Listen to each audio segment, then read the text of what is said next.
And staying with news over the conflict, Iran's attack on Israel has triggered a massive war of words at the UN Security Council.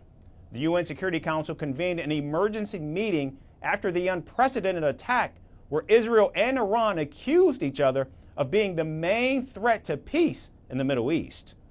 Israel is not the boy who cried wolf. We have been screaming from the rooftops for years, trying to wake up the international community, but to no avail. If only this council would have internalized my words, it would not have needed the bone-rattling explosions of last night's attack to wake it up. We are not a frog in boiling water. We are a nation of lions. Following such a massive and direct attack on Israel, the entire world, let alone Israel, cannot settle for inaction. We will defend our future. Now, Israel's UN envoy urged the UN Security Council members to impose all possible sanctions against Iran. Israel went on to ask the UN Security Council to designate Iran's Revolutionary Guard as a terrorist organization. And the Israeli envoy also said Iran is the #1 global sponsor of terror and the true destabilizer in the region. Iran's strategy has been crystal clear: arm, fund, and train terror proxies across the globe to carry out Iran's murderous scheme of domination. But today, the mask of Iranian deniability has been removed. No more hiding and no more bluffing. No more shirking of responsibility. Iran has attacked Israel from its own sovereign territory, publicly and proudly. The mask is off. Condemn Iran for their terror, trigger the snapback mechanism and reimpose crippling sanction, designate the Iranian Revolutionary Guard Corps as a terror organization. Action must be taken now, not for Israel's sake, not for the region's sake, but for the world's sake. Stop Iran today. In response, the Iranian UN envoy insisted the Islamic Republic was exercising its right to self-defense. Iran also accused the United Nations Security Council of failing in its duty to maintain international peace and security. Tehran said that it had no choice but to respond. Iran's operation was entirely in the exercise of Iran's inherent right to self-defense as outlined in Article 51 of the Charter of the United Nations and recognized by international law. This concluded action was necessary and proportionate. It was precise and only targeted military objectives. Now, the Iranian envoy also added that the Security Council must take urgent measures to compel Israel to stop a genocide against the people of Gaza. These countries, especially the United States, have shielded Israel from any responsibility for the Gaza massacre, while they have denied Iran's inherent right to self-defense against the Israeli armed attack on our diplomatic premises. At the same time, they shamefully justified the Israeli massacre and genocide against the defenseless Palestinian people under the pretext of self-defense. Regrettably, the Security Council has failed in its duty to maintain international peace and security. The United Nations chief also weighed in, saying that the Middle East was on the brink and could not afford another war.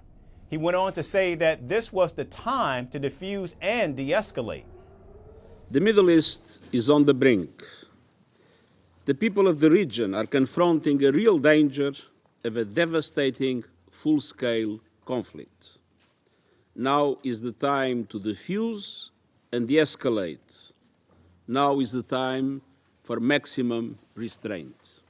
And we have a shared responsibility to actively engage all parties concerned to prevent further escalation. We have a shared responsibility to secure an immediate humanitarian ceasefire in Gaza, the immediate and unconditional release of all hostages, and unimpeded delivery of humanitarian aid. Washington also weighed in saying that Iran will be held responsible if, in fact, it takes further actions against Israel or the United States. Echoing the U.S., The United Kingdom added that Iran's attack also endangered Jordan and Iraq. If Iran or its proxies take actions against the United States or further action against Israel, Iran will be held responsible in the coming days, and in consultation with other member states. The United States will explore additional measures to hold Iran accountable here at the United Nations. More immediately, the Security Council must unequivocally condemn Iran's aggressive actions and call for Iran and its partners and proxies to cease their attacks. Both Russia and China also called for restraint following Iran's attack on Israel. Russia said that the signals set by Tehran hint at not seeking any further escalation, and Moscow urged the West and Jerusalem to follow suit.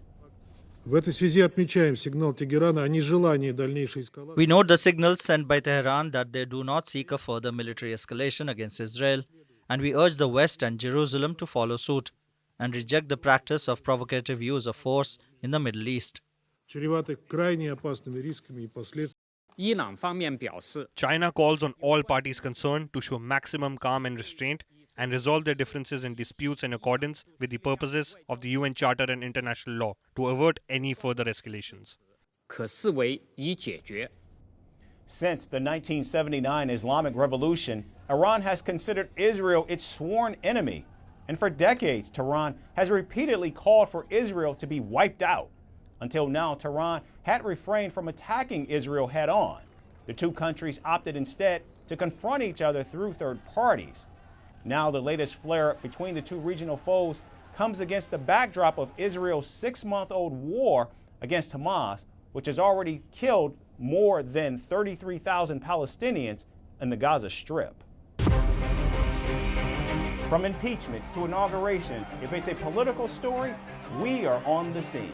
The race for the White House is heating up. We're beating Biden. How dare he say that? If it's breaking news, we're live with the latest coverage. From the White House, the State Department, and Capitol Hill, we know the issues, but above all, we know the players to bring you the latest in-depth analysis on all the key stories that we're covering. I'm Eric Ham. Join me from Washington here on Firstpost America.